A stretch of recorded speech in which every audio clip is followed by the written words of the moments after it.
es arquitecta argentina, trabajó mucho tiempo en Córdoba, ahora está afincada en Buenos Aires, trabaja como investigadora, su trabajo ha sido publicado en infinidad de lugares, fundó la editorial 3060, ahora trabaja muy fuertemente vinculada a Un Día una Arquitecta, y ya nos ha acompañado en otras ocasiones, somos cercanos, somos amigos.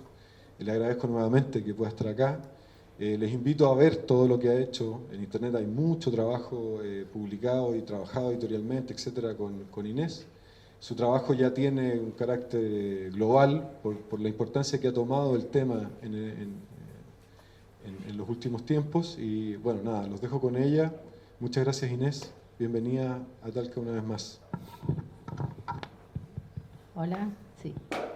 Bueno, hola a todos y todas. Les agradezco nuevamente la invitación aquí a Talca. Siempre es un placer volver. Yo ya estuve en otro seminario del territorio, así que esta es mi segunda vez, desde que no me aprobaron el primero y he tenido que venir a, a validar esta segunda vuelta. Mi trabajo se trata de...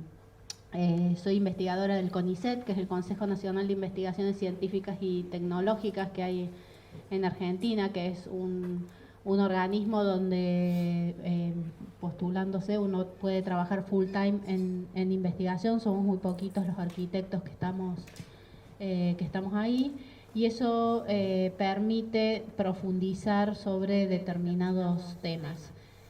Trabajé mucho tiempo sobre metodologías propias de investigación a través del proyecto arquitectónico, y a partir de eso fui descubriendo algunos vacíos que existían, y todos esos vacíos tenían que ver con la ausencia de las arquitectas en determinados procesos de diseño.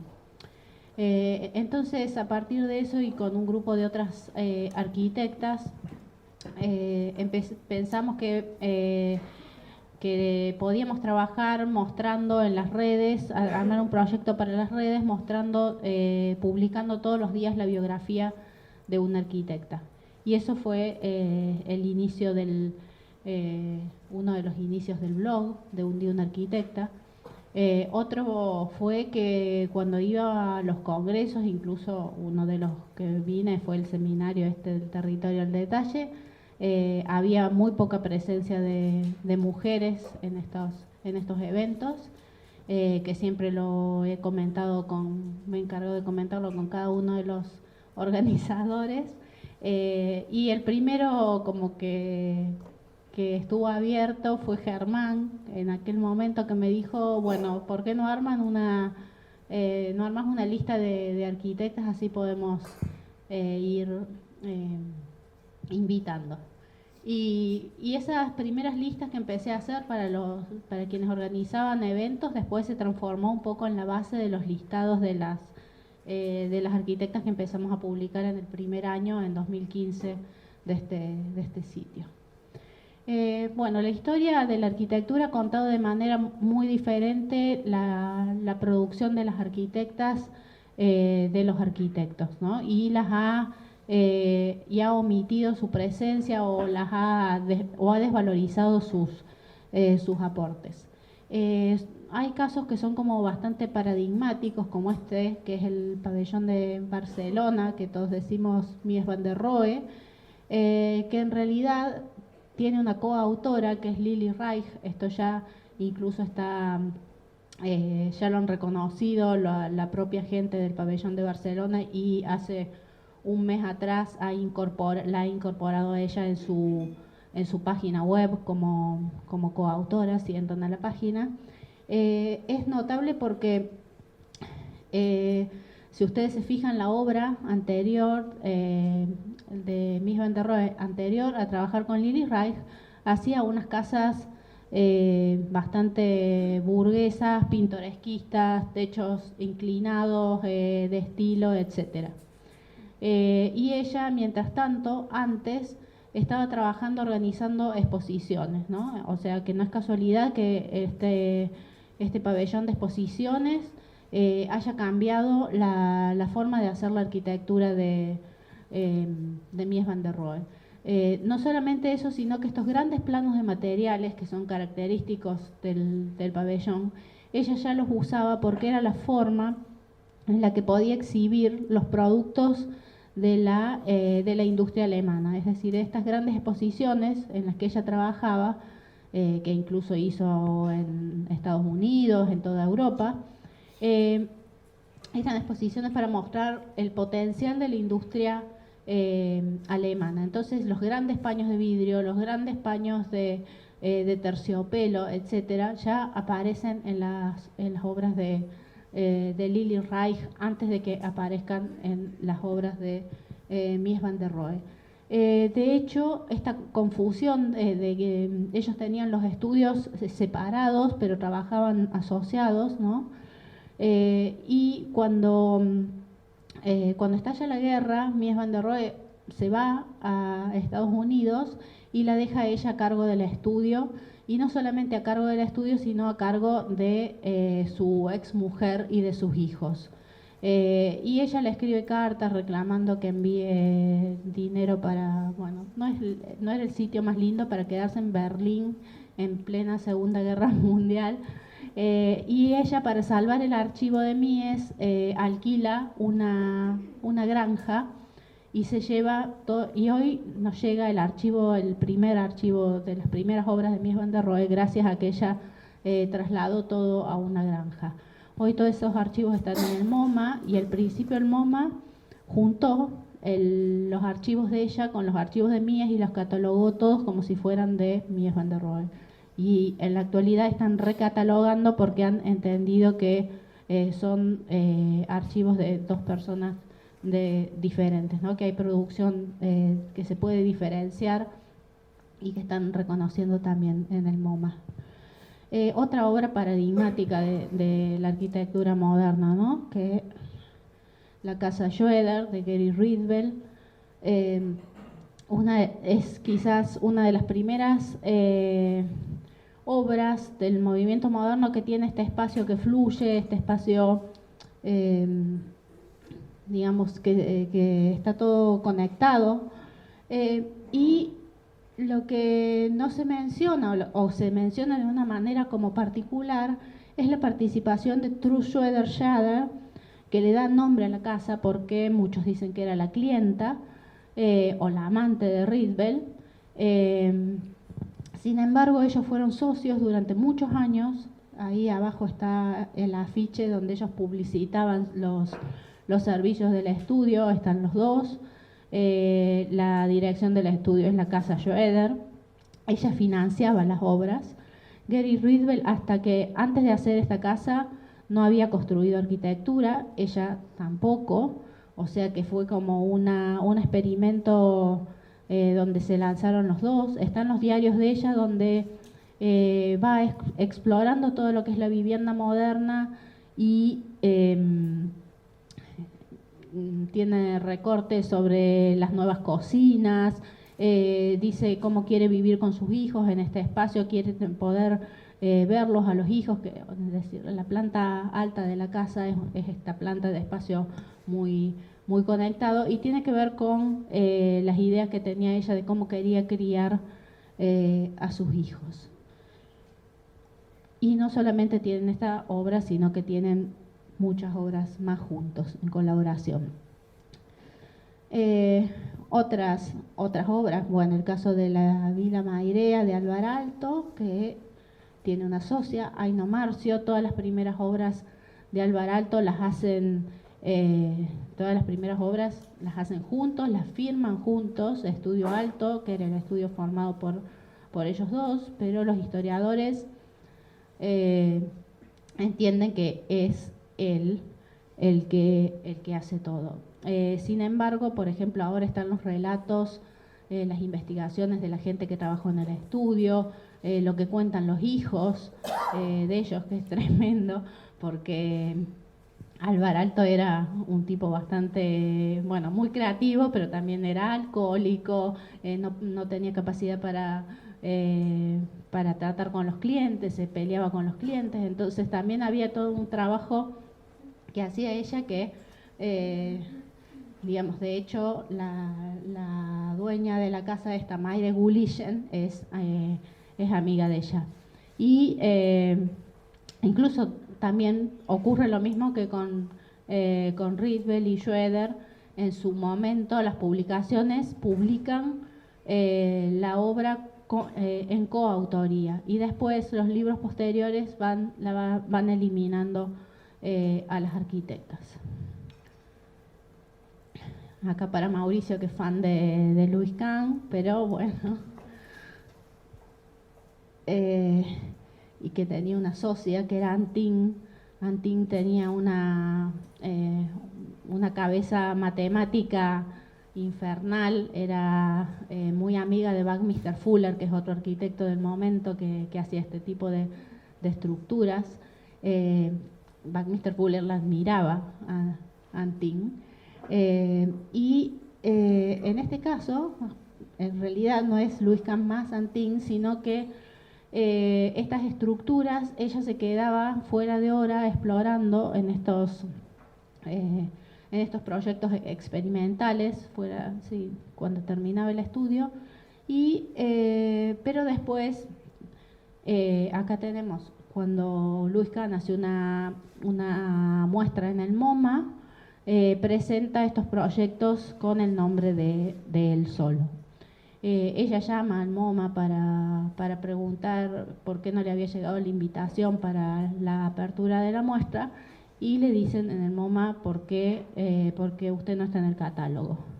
Imagínense el lío que se armó en ese momento. A partir de ahí las relaciones entre ellos dos se empiezan a deteriorar, además porque Louise Kahn tenía otras parejas y bueno, tenía como una vida personal bastante complicada, así que bueno, también otra de las cosas, vamos a volver, Louise Kahn hacía, antes de trabajar con Antin, una arquitectura moderna pero sumamente tranquila, y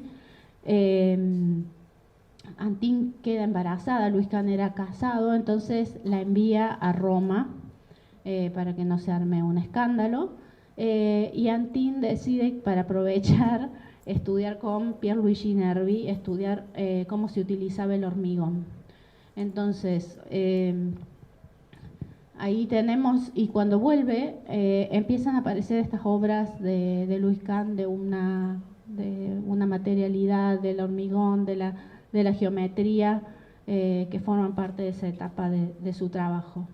Es notable porque algunos historiadores, como Kenneth Frampton, detectan que hay quiebres dentro de la producción de estos arquitectos, pero no terminan de atribuir a qué se debe, ¿no? Por ejemplo, dice el Kenneth Frampton, dice: el conjunto Baker es quizás de las obras más débiles de Alvar Aalto, y es la única obra que él hace solo, porque la hace sin Aino Marcio, porque Aino Marcio se muere y todavía no se asoció con Elisa Aalto, que es su siguiente mujer y socia. Y así vamos detectando en los libros de historia de la arquitectura, que son los libros que consultamos habitualmente para estudiar estos momentos de la historia de la arquitectura, y vamos detectando estas cosas. Y esta es una obra de la arquitectura moderna argentina, la Casa del Puente de Amancio Williams.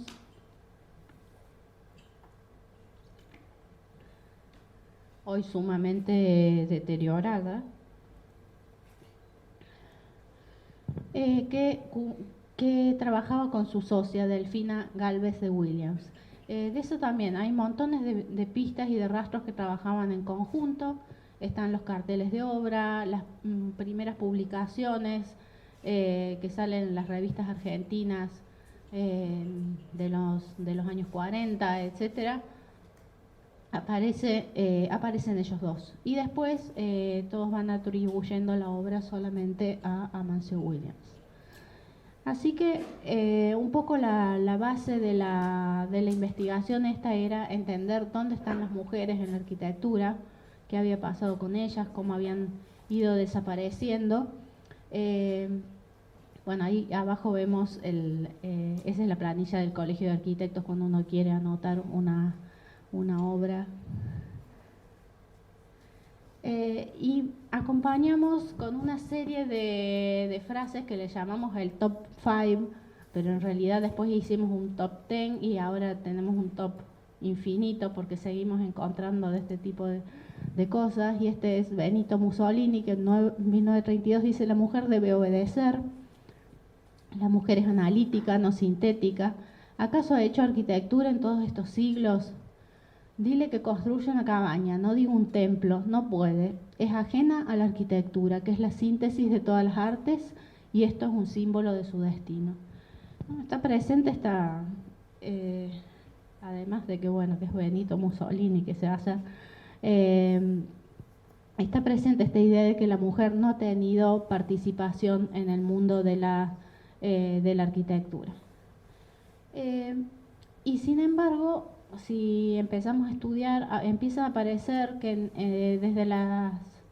desde los momentos más tempranos de la historia, ellas están haciendo cosas. Esta es Octavia, que era la hermana del emperador Augusto.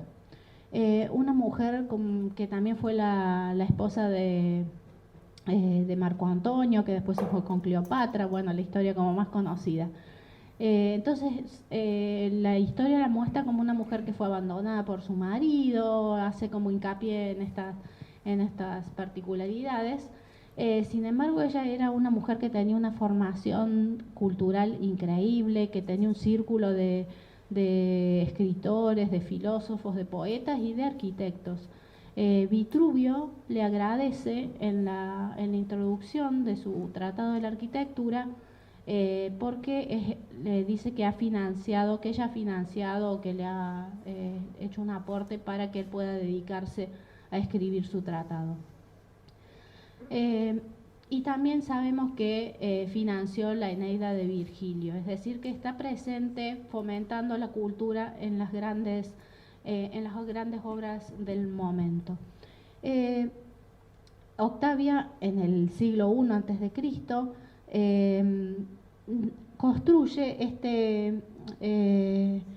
estas galerías cuando se hace la operación urbanística del Campo Marcio en Roma, que es una operación que hace el emperador Augusto para mostrar su poderío. Entonces invita a todos los nobles de su corte. Augusto es el primer emperador del Imperio Romano, y quiere embellecer Roma. Entonces varios, como Agripa, que hace el Panteón, etcétera, hacen obras dentro de esta zona. Y Octavia hace estos pórticos que encierran a los dos templos en el medio, y al fondo tiene dos bibliotecas, que son dos bibliotecas en honor a su hijo, que había fallecido, y entonces tiene una biblioteca de griego y una biblioteca de latín ahí sobre el fondo. Queda muy poquito de lo que era ese pórtico, hoy queda ese resto que hoy podemos visitar en Roma.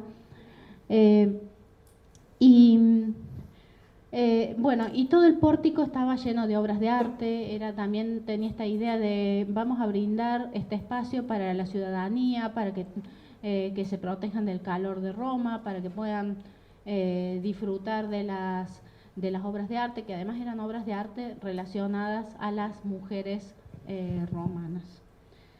Los historiadores de la época hablan del pórtico que hizo Octavia, pero ya 50 años después, los historiadores siguientes asignan el pórtico a Octavio, al emperador, como que lo hizo él en honor de su hermana. ¿No? Estos 50 años más o menos es lo que hemos detectado tanto en las obras del movimiento moderno como en las obras del Imperio Romano que transcurren, porque a veces uno dice: no, si a mí me reconocen mi trabajo hoy, yo no sé si en 50 años ¿qué va a pasar? Porque es una constante histórica que, si las condiciones culturales no cambian, yo creo que va a ser muy difícil de cambiar.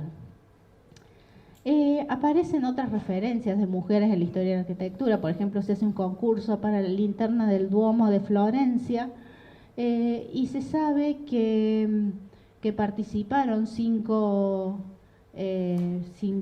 escultores, arquitectos, etcétera, proponiendo, y una fémina, ¿no? La fémina no tenemos el nombre de los otros cuatro tipos, de los cuales ganó Brunelleschi.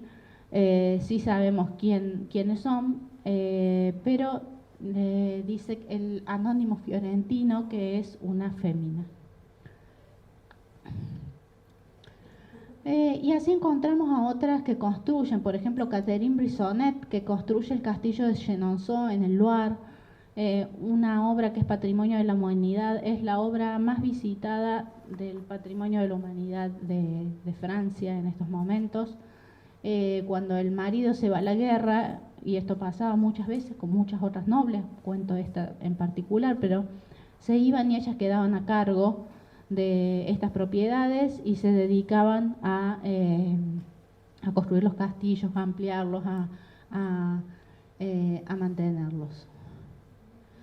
Pero después la historia se le atribuye el castillo a Thomas Boyer, que es el marido, cuando sabemos que estaba en la guerra y que después muere en Italia luchando, o sea que nunca vio la obra. Esta es otra vez de Harwick, una inglesa. Era la mujer más, o la persona más rica de Inglaterra después de la reina Isabel I. Había ido creando su fortuna, había venido de un hogar muy humilde, pero se había ido por matrimonios, había ido como creando toda una serie de propiedades. Y una de las cosas que tenía como pertenencia era fábricas de vidrio. Entonces, si ustedes ven esta fachada del Renacimiento inglés, tiene mucho vidrio para lo que es lo normal de una fachada del Renacimiento inglés. Tiene un núcleo bastante duro donde están todas las chimeneas y los servicios, es decir, que hay una idea muy, como que hoy diríamos, funcionalista de cómo disponer los elementos dentro de esa arquitectura, y afuera tiene esta fachada vidriada. Los Smithson la mencionan a ella, mencionan este edificio por estas cualidades diferentes a las que tiene. Bess de Harwick tenía como mucha conciencia de esto, de que iba a ser eliminada de la historia, y hace muchísimas acciones para que quede su memoria, ¿no? Desde un testamento con muchísimas cláusulas y cosas, de toda su colección de arte y de tejidos, etcétera, cómo tenía que ser guardada por sus herederos, hasta incorporar, fíjense en el coronamiento, tiene las iniciales ES, que son Elizabeth, o sea, Bess de Shrewsbury, que era el título nobiliario de ella, ¿no? Gigante, las letras como diciendo, aquí está la firma de mi edificio. No solamente hace ese edificio, hace otros 3 palacios gigantes. El otro es Chatsworth, que es también uno de los lugares más importantes de patrimonio inglés. Y esta es la tumba de ella, donde, bueno, ahí estamos como muy chiquito, pero ella redacta ese epitafio, que es como una especie de currículum, donde ella dice: aquí yace Elizabeth de Harwick, constructora de las mansiones tales, tales y tales. Entonces es como que tenía como una conciencia de que quería dejar su firma en estas obras. Esto es en Roma, la capilla de San Luis de los franceses, de Plautilla Bricci, una arquitecta que en su momento estuvo reconocida por la Academia del Arte de Roma, es decir que todos sabían que era ella la que diseñaba esto, trabajaba para los cardenales, tenía como muchísimo trabajo. Sin embargo, la historia después atribuyó las obras a Braulio Bricci, que era el hermano, que era pintor y que no hacía arquitectura, pero bueno, era hombre. Y otros casos como Gertrude Jekyll, la paisajista inglesa, impresionante su obra, y Edwin Lutyens, que trabajan juntos haciendo estas mansiones sobre todo en Inglaterra o en algunas en Francia. Y los libros, por ejemplo, que cuentan la historia de las obras de ellos, dicen, está ahí marcado, dice Sir Edwin Lutyens y Gertrude. Ella llamada por el nombre y el nombre, apellido y título nobiliario. Entonces, cuando uno lee todo esto, cree que ella es, no sé, la discípula de él, ¿no?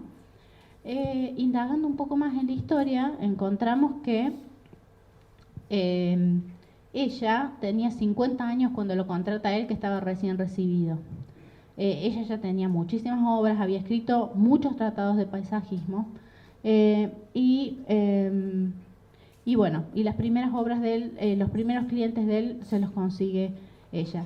Este es Edwin Lutyens cuando trabaja después sin Gertrude Jekyll. Ahí vemos la diferencia del aporte que hacía ella a este arquitecto. El tema de las paisajistas es sumamente interesante porque fue un campo como muy propicio para el desarrollo de la profesión para las mujeres. Este es Kate Sessions, hizo el parque Balboa en San Diego, que es un parque, fíjense la dimensión ahí en la foto aérea, tiene prácticamente la dimensión del Central Park, del cual todos sabemos y todos estudiamos, etcétera.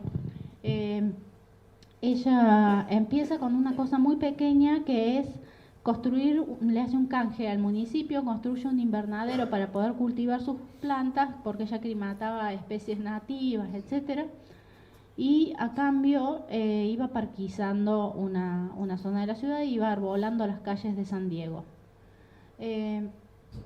Y bueno, y ella era muy activa, entonces se inventa eventos como el Día del Árbol en San Diego, convocaba a toda la población, la gente iba, ese día se plantaban, toda la ciudad plantaba árboles, etcétera.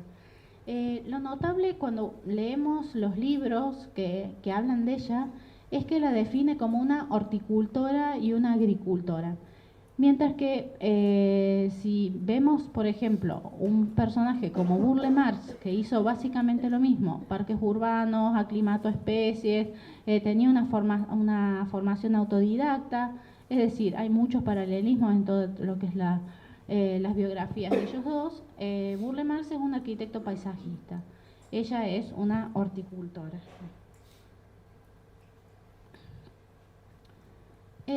Bueno, Walter Gropius, el director de la Bauhaus, ¿no? Decía, nos pronunciamos básicamente en contra de la formación de arquitectos. No solamente se pronunciaba, sino que hacían una maldad en el cursillo de ingreso, que era poner notas diferenciadas a los varones y las mujeres, porque a partir del curso introductorio se podían elegir los talleres a los que se iban a dedicar. Entonces, así los varones se podían dedicar a los talleres de metal, de carpintería, de arquitectura, etcétera, mientras que las mujeres quedaban en los de encuadernación y textiles.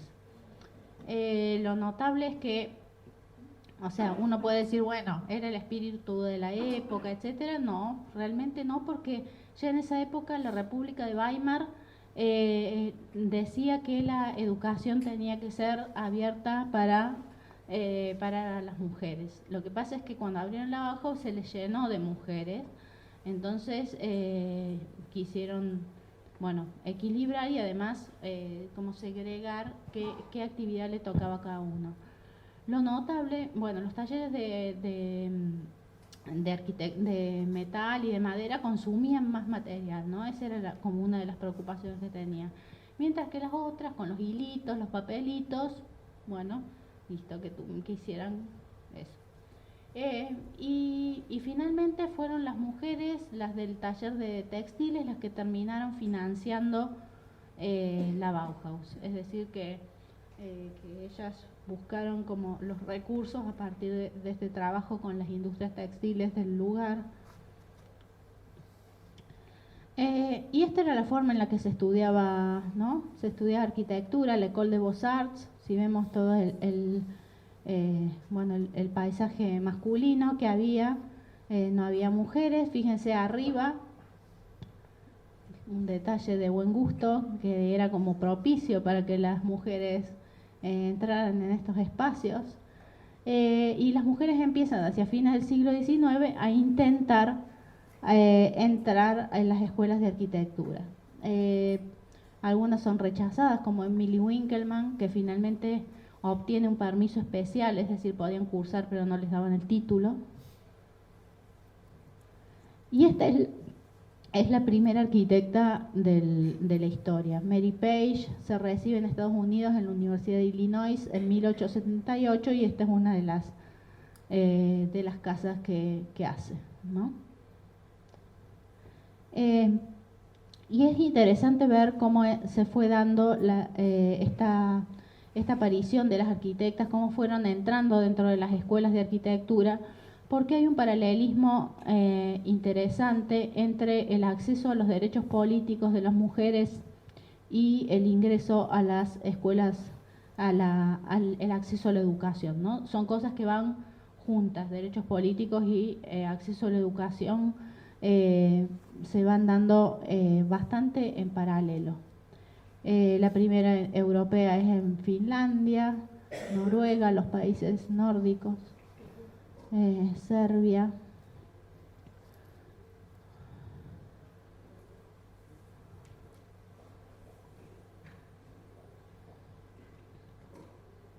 La primera latinoamericana es Julia Guarino de Uruguay en 1923. Finlandia Pisul en Argentina en 1927. María Luisa Dehesa en México en 1937. Seguimos con nuestro top 10. Carlos Scarpa dice: las mujeres no pueden ser arquitectas debido a su falta de gravedad. Esto lo decía en sus clases en el Instituto Universitario de Arquitectura de Venecia, donde yo estudié. Y también tenemos mujeres haciendo ciudades. Esta es la primera, la primera que tenemos registrada que diseña una ciudad y lo hace a través de un concurso. En 1911 ganan con Walter Mahoney Griffin, su marido y su socio, el concurso para la nueva capital de Australia, que es Canberra. Ella es un personaje muy interesante, había trabajado con Frank Lloyd Wright. Muchos de los dibujos que hacía ella, era una dibujante maravillosa, son atribuidos a Frank Lloyd Wright. Cuando él se va para Japón, la quiere dejar a ella a cargo del estudio, pero ella es ahí cuando decide abrirse por su cuenta y se presentan a este concurso. Es interesante también cómo aparece este urbanismo, que es un urbanismo que tiene que ver con formas suaves, la presencia del verde, la ciudad jardín. El día de hoy la gente dice que es una ciudad muy amable y que es apta para tener niños, ¿no? Hay gente que dice que es una ciudad aburrida, pero otros dicen sí, pero si quieres cuidar niños, criar tus niños, es la ciudad ideal. Tiene estos parques con especies nativas.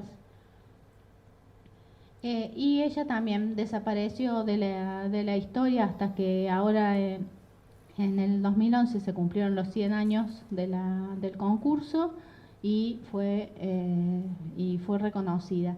Esta también, igual que la inglesa, esta que ponía todos sus datos para que sea reconocida su obra, cuando dibuja todos los arbolitos en planta o toda la parte de la vegetación, va dejando su firma metida dentro de estos planos, ¿no? Así que como recomendación, si algún día quieren que las encuentren nuevamente, hay que usar algunos de estos trucos. Itala Fulvia Villa es una arquitecta argentina, integrante del Grupo Austral, ¿no? El Grupo Austral es el grupo que ustedes conocerán más a Kurchan y Ferrari Ardoy, que fueron los que hicieron la silla BKF. Pero ella estaba en ese equipo, era compañera de ellos de la facultad, se recibe y los espera a ellos que terminen la carrera 2 años para irse todos juntos a dar una vuelta por Europa.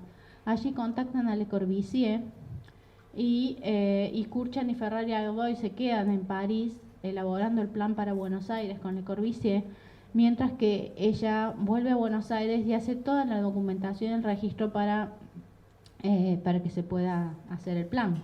Se compra una cámara de fotos, toma notas, utiliza, desde las primeras que utiliza la aerofotogrametría, utiliza estadísticas, es de las primeras que hace un urbanismo, digamos, de tipo científico, donde las decisiones se tomaban a partir de datos. Y este es Le Corbusier presentando el plan de Buenos Aires, donde obviamente no aparecen ni ella, ni Curchan, ni Ferrari-Godoy. Le Corbusier fue como un gran ocultador de gente, ¿no? De mucha gente. Esta es la casa de Eileen Gray y Jean Badovici, también publicada en su momento por ellos dos. Le Corbusier tenía aquí abajo el cabanón, esa pequeña cabañita donde él se iba de vacaciones, pero iba y usurpaba la casa cuando ellos no estaban, les hace unos grafitis, bueno, hay todo como una historia bastante complicada con respecto a las relaciones, que se la quiere comprar a la casa y Eileen Gray no la quiere vender, etcétera. Entonces cuando hace todos estos murales, los publica en sus obras completas, pero no aclara de quién es la casa. Entonces, durante mucho tiempo se pensó que esta casa era de Le Corbusier. Le Corbusier era de no aclarar este tipo de cosas con mucha gente que ha trabajado con él. Otra arquitecta que trabajó con Le Corbusier es Jane Drew, una arquitecta inglesa, pero en realidad tenía mucho trabajo antes de trabajar con Le Corbusier. Hacen con Maxwell Fry, que es el socio, hacen muchísimas obras, escuelas, urbanizaciones en África y en la India. En realidad es a ellos a quienes les encargan Chandigarh. Entonces, como se conocían todo el grupo de los Siam, Jane Drew decide invitarlo a Le Corbusier a formar parte del equipo ellos se quedan en la India todo el tiempo. Le Corbusier prácticamente no iba a la India porque decía que había sapos, mosquitos e indios. Y ella se queda ahí y forma a la gente porque había que construir esto de una manera particular. Ellos tenían, ya habían escrito, tenían como mucho estudio sobre lo que era la arquitectura de los trópicos, es decir, que el brise soleil y todo eso ya lo tenían elaborado y teorizado previamente. Y esto también, en la India, otras mujeres que participaron en el equipo de trabajo, Urmila Chowdhury, una de las primeras arquitectas asiáticas, y esta silla, Chandigarh, estos muebles que son atribuidos a Pierre Jeanneret, que es el primo y el socio de Le Corbusier, en realidad fueron diseñados por ella. Y cuando estudiamos el movimiento moderno, prácticamente no aparecen mujeres, y sin embargo había muchas mujeres participando en esta construcción, en esta nueva mirada de la arquitectura. Esta es una imagen del Siam, el Siam de la reconstrucción después de la guerra, donde fíjense la cantidad de arquitectas que están ahí en el... O por ejemplo esta, que es Elena Sirkusova, que fue vicepresidenta del Siam desde el 45 al 54. Todos conocemos a Le Corbusier, a Sert, a Gideon, que participaban, que dirigían el Siam, pero ella es prácticamente olvidada.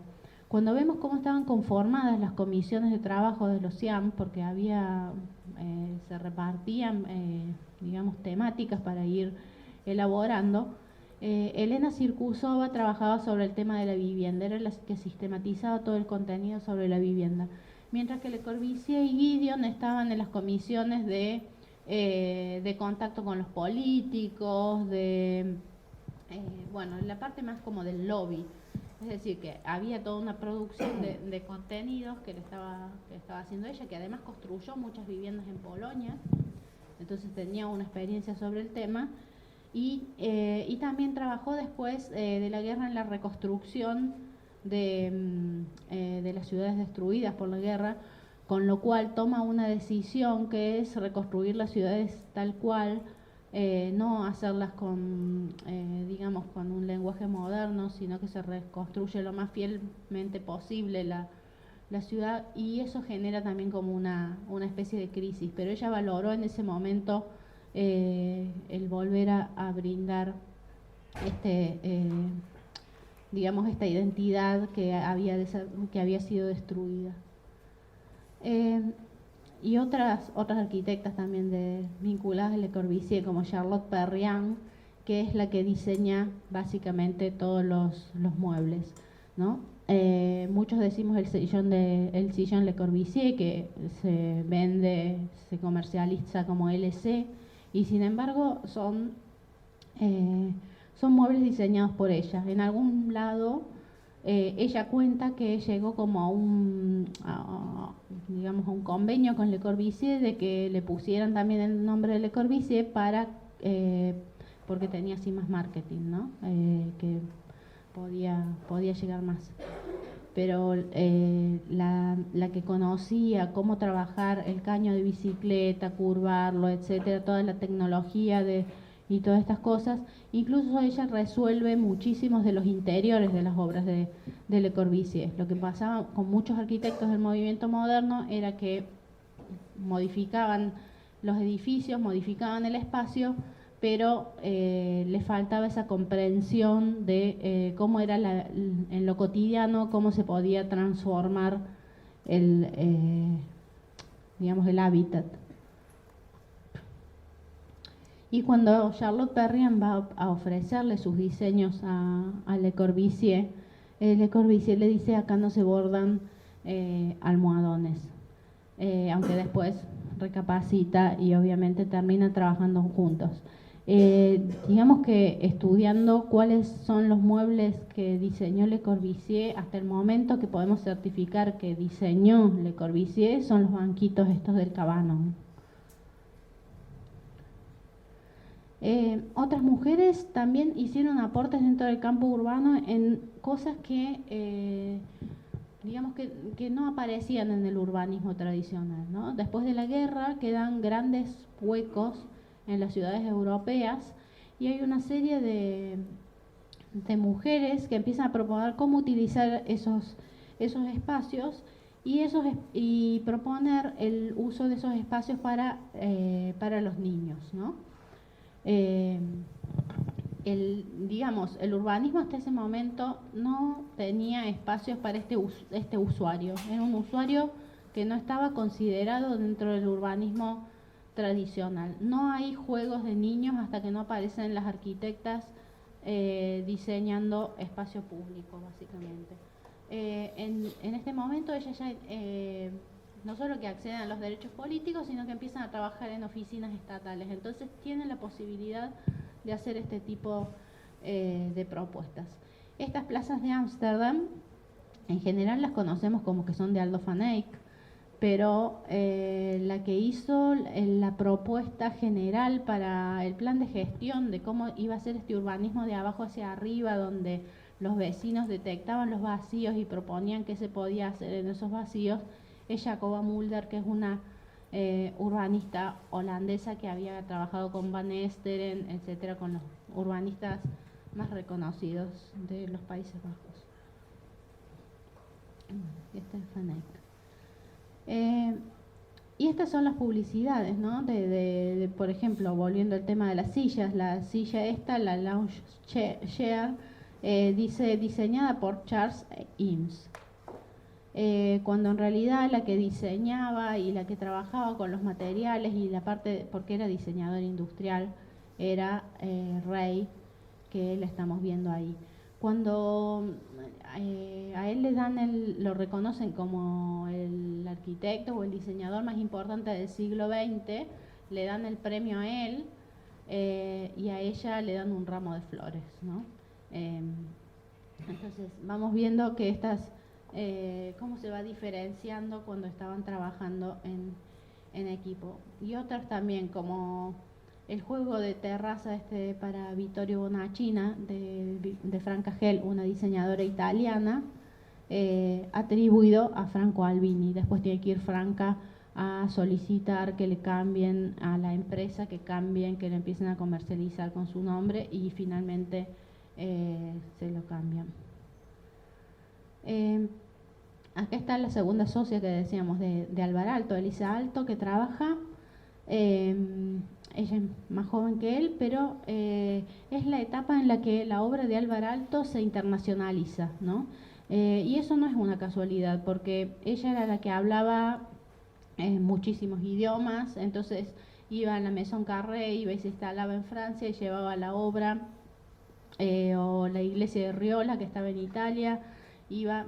Y incluso son obras que se terminaron, no esta, pero las otras se terminaron muchos años después de la muerte de Alvaralto. Ella continuó dirigiendo el estudio de Alvaralto 20 años después, donde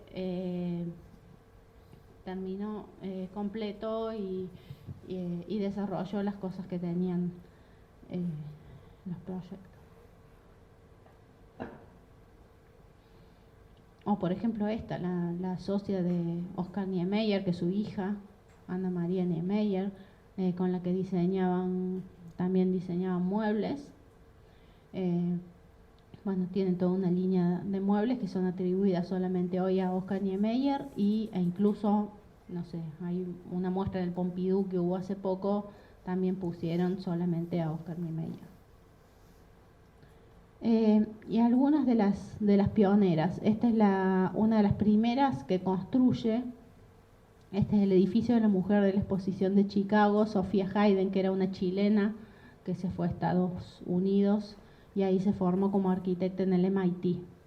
Y concursó este edificio, lo ganó, y le hicieron la vida imposible mientras construía el edificio, que estaba loca, que no sé qué.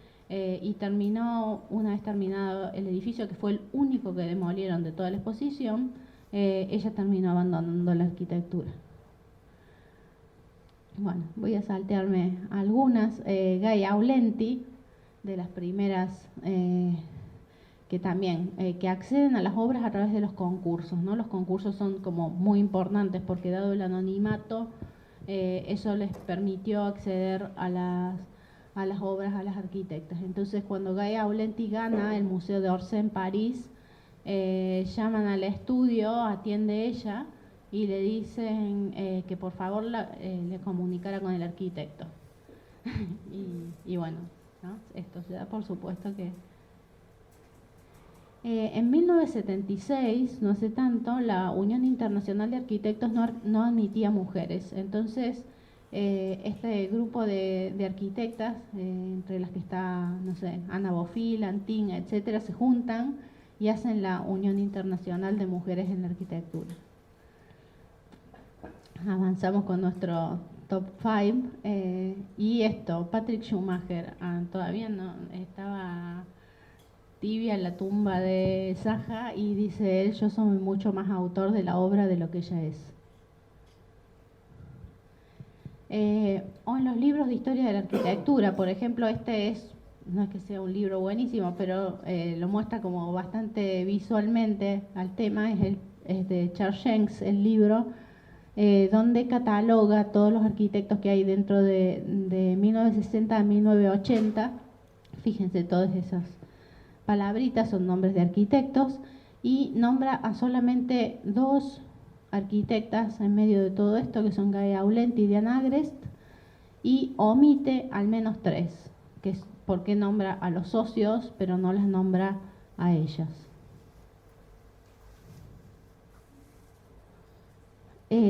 Bueno, voy a pasar esto, Lina Bobardi, no me quiero ampliar, pero el tema con Lina Bobardi es que, por ejemplo, en la enciclopedia de Gustavo Gili de la arquitectura del siglo XX no está Lina Bobardi, ¿no?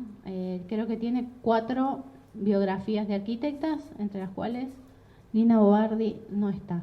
Ahí están hemos hecho como unas estadísticas, unos porcentajes de los libros, estos canónicos que decimos, los libros que se utilizan en los programas de de arquitectura,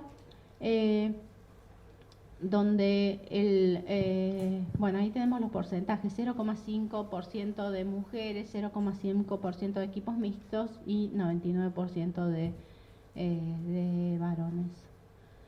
¿Qué tiene que ver, qué tiene que ver esto de la industria editorial? Bueno, también no solamente hay un tema de cómo se selecciona a las arquitectas, sino que, por ejemplo, cuando las arquitectas se incorporaban dentro de las publicaciones para escribir, como esta Sadie Spain, Pevsner no dejaba que firmara los artículos, mientras que a los otros como Herbert Reed, otros que escribían dentro de la Architectural Review, sí les permitía. Pevsner no les dejaba. Y de esto también, ahora que están los archivos todos a disposición, están todas las... uno puede leer todo el intercambio de cartas entre ellos, cómo se queja ella de que por qué no puede firmar el artículo, etcétera, etcétera. Estas son parejas de arquitectos también, que es interesante porque ahí es donde se ve más esta cosa de que uno aparece y el otro desaparece. Riley y Reima Pietila son dos arquitectos finlandeses que tienen una arquitectura muy orgánica, muy creativa, y en general en los libros aparece solamente él, mientras que cuando uno ve entrevistas que está filmado él, habla constantemente de ella, ¿no? Entonces le dice, ¿y por qué hace esta fachada tan orgánica o no sé qué? Y porque Riley, mi socia, que es arquitecta, dice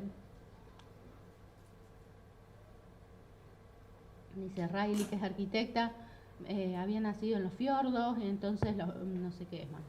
Y le vuelven a hacer, y el que entrevista vuelve a hacer otra pregunta, ¿no? ¿Y por qué hizo tal cosa? No, porque con mi socia, que no sé qué. Es decir, Pietila siempre está señalando su socia. Sin embargo, miren cómo son los libros estos, cuando está publicada la obra. Acá tenemos Reima Pietila, y aquel otro dedicado a la arquitectura finlandesa, de Otaniemi, que es un campus de una universidad en Finlandia, dice Alvar Aalto, Eiki Siren y Reima Pietila. Y es, en realidad, la arquitectura de este campus la hicieron estos tres arquitectos con sus tres socias, es decir, que ahí en esas faltan al menos Elisa Aalto, Kaija Siren y Riley Pietila, ¿no? Estamos, es como muy marcado que se han desaparecido. El caso paradigmático de Denise Scott Brown, cuyo, digamos, socio recibe el premio Pritzker en 1991 y ella no. Pero no es la primera vez que el Pritzker hace esa misma gracia. Ya lo había hecho con Elisabeth Bohm, que le da el Pritzker a Gottfried en 1986, y un poco vuelve a ocurrir con Lu Wenju en el Pritzker de 2012, que se lo da a su socio Wenju. Acá tenemos los números del Pritzker, cómo reconocen la obra de las arquitectas y de los arquitectos: 3% mujeres y 91% varones. Las mujeres que han ganado el Pritzker: Zaha Hadid, Kazuyo Sejima y la gente de RCR, que es la primera vez, en este caso en 2017, que gana una arquitecta que tiene hijos. Eso también es como un caso también para ponerse a pensar, ¿no? Luisa Hatton y Matías Sauerbruch también pasan por una experiencia similar, porque le ofrecen a él el premio Gottfried Semper 2013, solamente a él, y él se los rechaza. Y finalmente lo reconocen con su socia. Y bueno, y ahora hay un momento como de reconocimientos tardíos, ¿no? El Instituto Americano de Arquitectos nunca le había dado una medalla de oro a una mujer, y se lo da de manera póstuma a Julia Morgan en 2014. Julia se había muerto en 57 y es la primera mujer que recibe la medalla de oro. Tiene una cantidad de obras increíbles en el oeste de los Estados Unidos. O Phyllis Lambert, que es una de las primeras que gana el León de Oro de la Bienal de Venecia en 2014, o sea, son cosas muy recientes. Y este es otro caso también que tenemos documentado, que es el de Patty Hopkins. Esta es una foto de un premio que les dieron a los arquitectos de la High Tech de Inglaterra, y acá, bueno, tenemos los más reconocidos. Y después la BBC de Londres decide hacer un documental que se llama Los británicos que construyeron el mundo, y este es el afiche de promoción.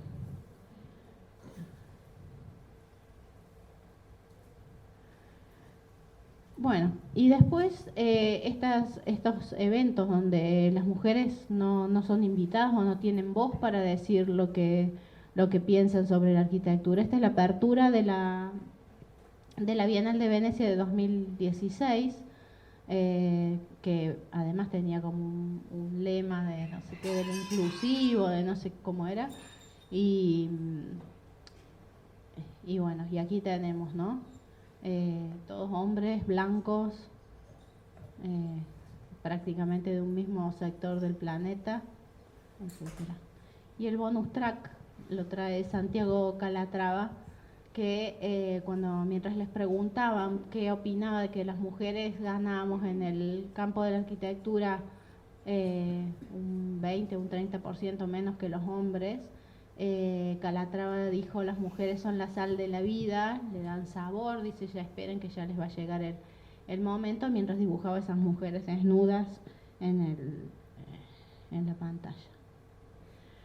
Y bueno, y esto lo pongo porque tiene que ver en la forma en la que está escrita la historia, ¿no? Que hablábamos que se habla que los hombres de las cavernas acondicionaron estos espacios como la primera habitación de los humanos, y sin embargo ahora se ha descubierto que todas estas pinturas las han hecho mujeres. Así que, bueno, las primeras que acondicionaron el espacio para la vida de la especie tendrían que estar más reconocidas dentro de esta actividad. Bueno, nada más.